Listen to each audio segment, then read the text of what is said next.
mën a dugg wala dugg loolu moom mooy coow li démissionné na dafa aj président. waaw man je pense que sax coow li nekkul ci peut-être li Ousmane Sonko wax démissionné na parce que wax na ko. ñëpp gis nañ vidéo yi. wala li seen doyen boobu wax ne c'est une lettre de suspension. doyen Alla. voilà doyen Alla qui présidait la séance. La première séance bi ñuy dalal député yi.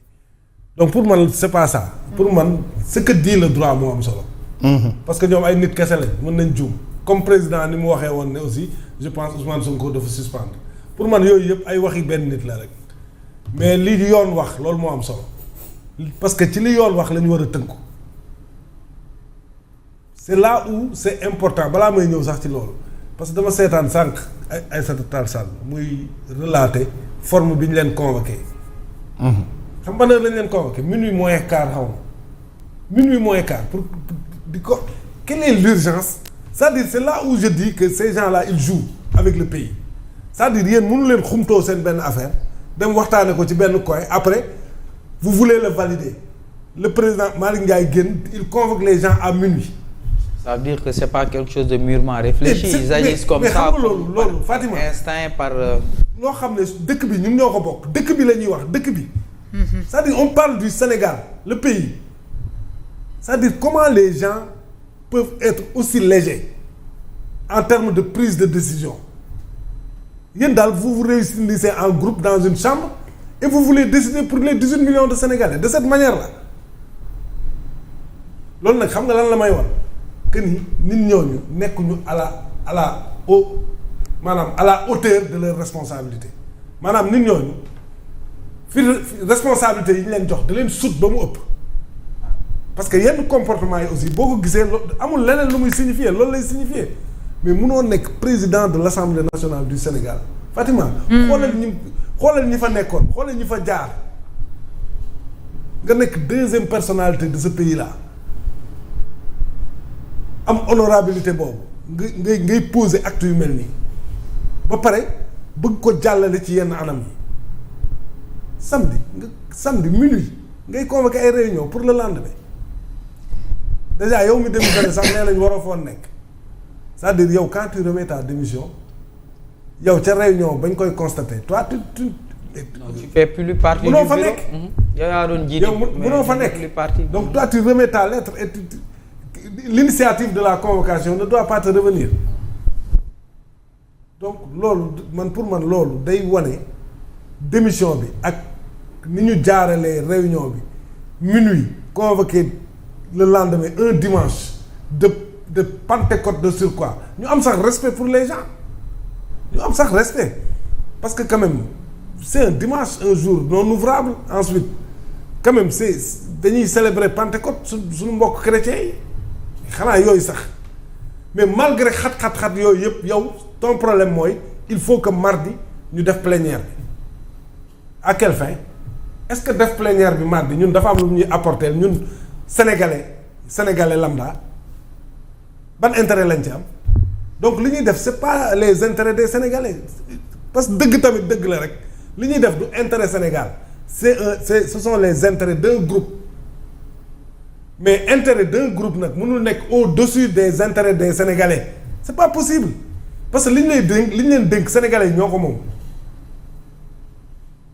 te bañ leen ko dénkee ba pare tamit bàyyiwuñ leen dafa am ay sart yu ñu teg sart yi nag bu ñu ko bëggee jalgati il faut que sénégalais yëpp taxaw c'est là où c'est important ma ne réintégration boobu est-ce que dañoo war a bàyyi croiser les bras malgré irrégularité yi ñu wax yëpp demee ñu dem assemblée après jàllale li ñu bëgg a jàllale parce qu'ils ont la majorité mécanique est-ce que loolu moo war a nekk posture sénégalais yi ak tamit décideurs yi nga xam ne à la tête il y a le président de la République qui a juré quand même de faire fonctionner ce pays et ses institutions moom il est dans l'obligation institution bu ñu fi nar a jalgati mu taxaw ci parce que moom moo ko waat léegi nag lii comme am nañu ñoom waa Pastef waxee nañ jëm nii ne Ousmane Sonko mën na ñëwaat am na spécialiste yu bari comme ni ko Saliou Joseph waxee dont votre brillant invité d'hier que j'ai suivi d'ailleurs voilà un député voilà un député boo xam ne askan wi moo ko tax a toogal am xam-xam te yemul ci am xam-xam parce que day gëstu texte yi tamit boo ko gëstuwul mais mënoo ko maîtriser c'est ça aussi le problème parce que texte yi dafa am constitution am ñoom seen règlement intérieur il faut nga mën a comprendre articulation yi pour mën a yow xam dëgg-dëgg sa wareef ak sa taxawaay moom nag maîtrise boobu la am léegi nag bu fekkee ni forcing boobu dafa nar a am mais pour man dañu war a dem fa mbaxana doone benn balaa ñu koy def wala dañuy bàyyi ñu def ko ba pare ñu soog a def recours bu fekkee ni dañu bëgg a maanaam jalgati pour man waruñu bàyyi bañ jalgati ba pare su fekkee ni xam nañ réellement que tey lii ñuy discuter nii conseil constitutionnel mais mën dañ ko laaj son avis parce que ñoom ñooy àtte te kii wax na ko lépp lu ñu àtte loolu la ñuy def kenn amatul sañ-sañ ni droit def leneen comme nag affaire bi pëccëxoo la te pëccëxoo bi mën na basculer sax dëkk bi on ne sait jamais Omar wax nga ko sànq mais je pense que kon il faut s'éclairer avant même demain su dégg naa for naa ci yooyu ñu naan démb président bi doon na gisee xaw ma président du conseil constitutionnel mais su fekkee ni waxtaane nañ ko ba ñu xam ndax ñii li ñu bëgg a def nii tegu na ci yoon wala teguwul ci yoon su fekkee tegu na ci yoon alhamdulilah su fekkee nag conseil constitutionnel dafa ne teguwul ci yoon waruñu ko def kon dañu warul yegg ci def ko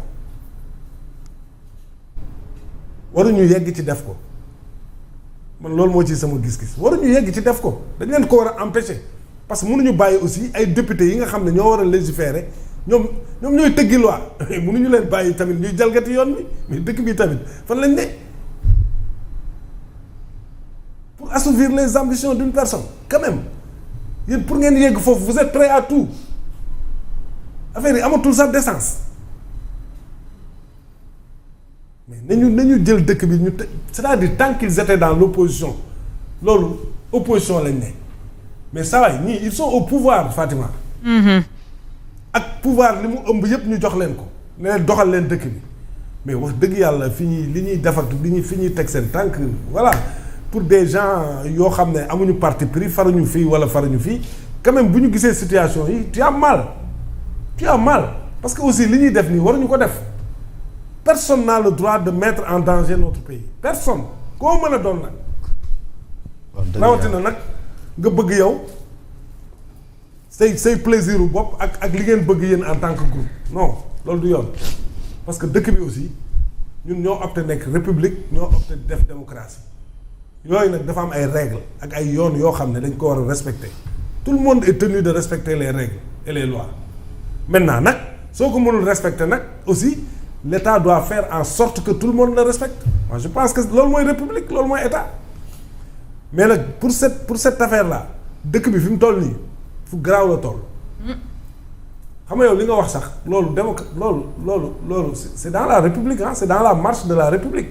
on a vu ailleurs des motions de censure qui ont fait tomber des gouvernements loolu c'est prévu loolu c'est moins grave que li ñu bëgg a def. exemple France. waaw loolu c'est dans la règle des choses nañ fa président c'est dans la nature des choses lu mën a nekk la gis nañ sax